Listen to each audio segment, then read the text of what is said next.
Good morning everyone and welcome to this week's slightly different pros tip with myself, Richard Bentham.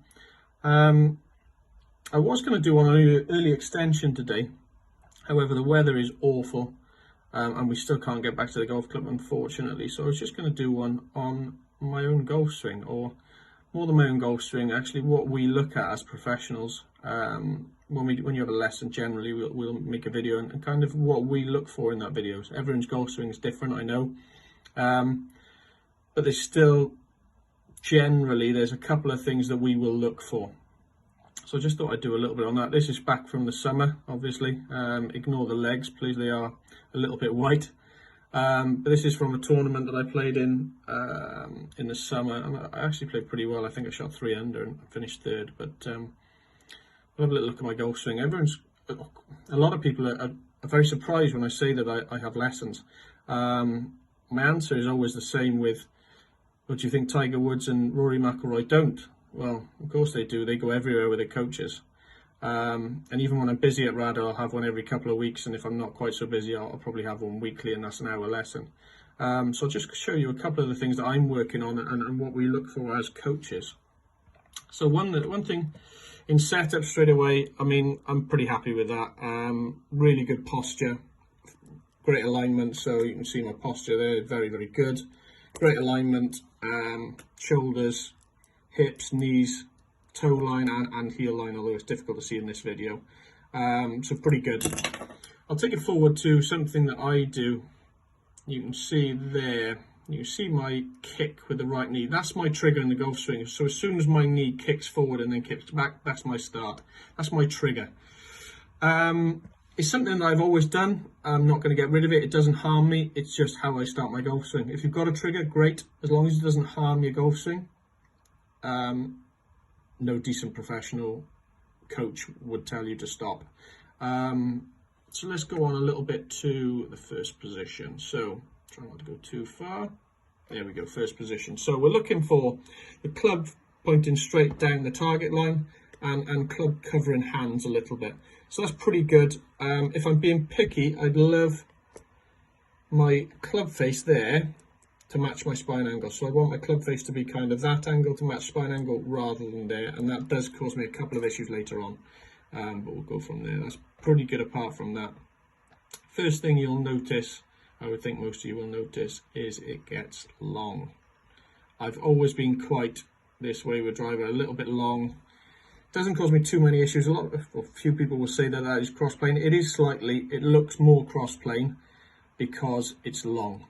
Cross-plane means the club aims off to the right. At the top of the backswing, laid off means the club aims off to the left. And you can see if I stopped it well shorter, the club is now aiming off to the left. That's not laid off, sorry. That is just shorter. Mine is slightly cross-plane, but apart from that, pretty good. One of the things we look out for is that club face to match forearm. There's the forearm, there's my club face, so it's not too bad. It's a little bit out, but not too bad. This is the first thing that slightly cross-plane causes me to do. I go slightly underneath. Now that is a powerful move, and most people, I would say, great. However, I try and fade the golf ball. Not a great move if you want to try and fade it. So that club face gets a hair stuck behind me. As you can see, the club is now inside my hands. The other big thing that I'm working on massively now is that club face is now pointing straight up to the sky rather than, same as on the way back, matching my spine angle. I'd love my club face to be there. If I could get my club face there, I'd be the happiest man. But it is causing me problems because it is upright and because it is open and pointing up. My hands are going to have to work overtime now. So you will see my right elbow working away from my body. There she goes. So you can see I have saved it. My right elbow is a long way away from my body there. I have saved the club face from it being open. So this was probably going to go right and I managed to save it. So I drove the ball particularly well this day. So obviously my timing was good. On a day my timing wasn't quite so good, this wouldn't look quite so pretty, and I would have a few wide balls to the left and the right. So this is one reason why I'm working on it. However, I cannot work on this flip release until I solve the bigger problem of, oh, let me just get that, sorry, not wanting to come with me. come on, there we go, until getting that club face stronger on the way down. If I get that club face stronger on the way down like that, then I'll be able to just turn into impact and through swing.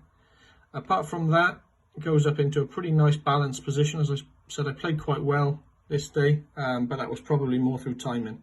But those are just a couple of the things we look for in the golf swing. So when you have a lesson or critique yourself even, those are a couple of the things that I look for. Those are a couple of things I'm doing wrong with my golf swing.